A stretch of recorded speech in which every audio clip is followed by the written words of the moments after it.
नमस्कार. काल आम्ही केंद्रीय निवडणूक आयोगाच्या प्रतिनिधींना भेटलो आणि आज आम्ही राज्य आणि केंद्रीय निवडणूक आयोगाच्या प्रतिनिधींना दोघांनाही भेटलो. आता जयंतराव म्हणाले किंवा बाळासाहेब म्हणाले, मला अत्यंत महत्वाची एक गोष्ट आपल्यासमोर आणि महाराष्ट्राच्या जनतेसमोर मला ठेवायची आहे की निवडणूक ही गोष्ट म्हटल्यानंतर राजकीय पक्ष आले आणि निवडणुकांना मतदान करणारा महाराष्ट्रातला मतदार आला.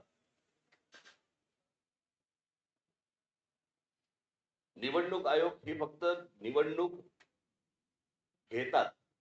घेतात, कंडक्ट करतात, परंतु राजकीय पक्ष हे निवडणुका लढवतात.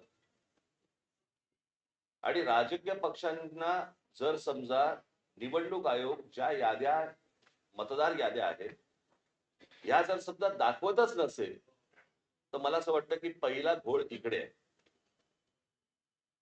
की आम्ही तुम्हाला याद्याच नाही दाखवत. म्हणजे मी आता तुमच्याकडे 2024च्या निवडणुका व्हायच्या अगोदर आणि 2024च्या निवडणुका झाल्यानंतर अशा मी तुम्हाला 2 याद्या मी तुम्हाला फक्त आता दाखवणार आहे.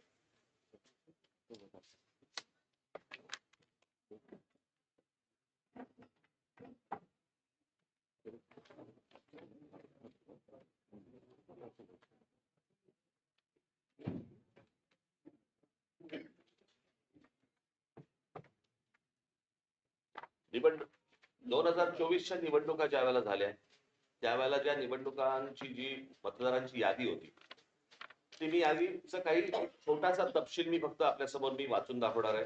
याच्यावरनं तुम्हाला साधारणपणे, मला असं वाटतं पत्रकार बोलले नाहीत मध्ये तर बरं होईल, आपण कॅमेरामन जर शांत राहिलं तर बरं होईल, कारण आपलं कॅमेऱ्यातनं सगळं टिकतंय, परत आपण पण बोलताय. 2024च्या अगोदरची जी यादी आहे त्याच्यामध्ये फक्त मी काही नावं आपल्याला फक्त आपल्यासमोर मी वाचून दाखवतो, म्हणजे साधारणपणे यादीमध्ये काय प्रकारचा घोळ आहे हा आपल्याला आणि महाराष्ट्राला लक्षात येईल. मतदारसंघ 160 कांदिवली पूर्व, नाव धनश्री कदम, वडिलांचे नाव दीपक कदम, वय वर्ष 23. आता वडिलांच्या डिटेल्स: नाव दीपक रघुनाथ कदम, वडिलांचे नाव रघुनाथ कदम, वय 117. मतदारसंघ 161 चारको, नाव नंदिनी महेंद्र चव्हाण, वडिलांचे नाव महेंद्र चव्हाण, वय वर्ष 124, वय 124. आता वडिलांचे डिटेल्स: नाव महेंद्र कुमार श्रीनाथ चव्हाण, वडिलांचे नाव श्रीनाथ चव्हाण, वय 43. कोणी कोणाला काढले तेच कळत नाहीये.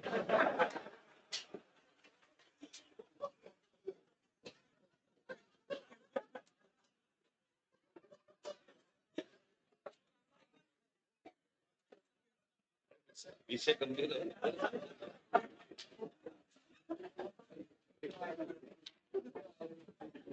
हा 2024च्या निवडणुकीच्या अगोदरचा घोळ. 2024 नंतर त्यांनी त्यांच्या वेबसाईटवरती यादी जाहीर केली, ज्याच्यामध्ये फक्त नावं आहेत, फोटो नाही, पत्ता नाही, काही नाही. आणि मग काल आम्ही जेव्हा केंद्रीय निवडणूक आयोगाशी बोलत होतो त्यावेळेला त्यांनी सांगितलं की नाही, हे राज्य निवडणूक आयोगाकडे येतं. आता राज्य निवडणूक आयोगाकडे आम्ही भेटल्यानंतर राज्य निवडणूक आयोग म्हणतं हे केंद्रीय निवडणूक आयोगाकडे येतं. दोघेही प्रतिनिधी हे केंद्रीय निवडणूक आयोगाचेच प्रतिनिधी आहेत. आणि म्हणजे महाराष्ट्रातल्या राजकीय पक्षांना या संपूर्ण मतदार याद्या न दाखवण्याचं, याच्यातनं काय मिळणार तुम्हाला? यात फक्त घोळ होणार आहे. आणि आता आम्ही फक्त त्यांच्यासमोर एवढंच सांगितलं की या मतदार याद्या जोपर्यंत सुधारणा होत नाही, तुमची सुधारणा होत नाही, तोपर्यंत निवडणुका तुम्ही घेऊ नका. आता साधारणपणे आपण जर समजा महानगरपालिकेच्या किंवा स्थानिक स्वराज्य संस्थांच्या निवडणुका जर समजा आपण पाहिल्या, तर गेल्या 5 वर्षामध्ये निवडणुका झालेल्या नाहीये. मग जर 5 वर्ष जर समजा या निवडणुकांमध्ये गेलेली असली, तर मग याद्या सुधारण्यासाठी अजून 6 महिने गेले तर काय फरक पडतो? आणि मला असं वाटतं की या याद्या सुधारल्याशिवाय त्यांनी निवडणुका घेऊ नये, हेच आज आम्ही त्यांना सर्वांनी सांगितलेलं आहे.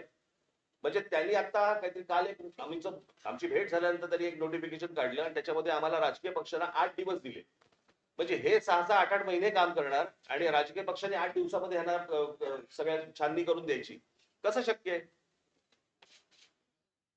आणि म्हणून तो काल जो त्यांनी काय काय नोटिफिकेशन काढले ते एकतर रद्द करायला आम्ही त्यांना सांगितलेलं आहे आणि आज आम्ही त्यांना सांगितलेलं की या निवडणुका तुम्ही घेऊ नका.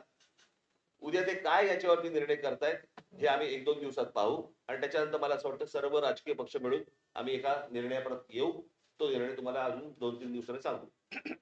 ठीक आहे, धन्यवाद.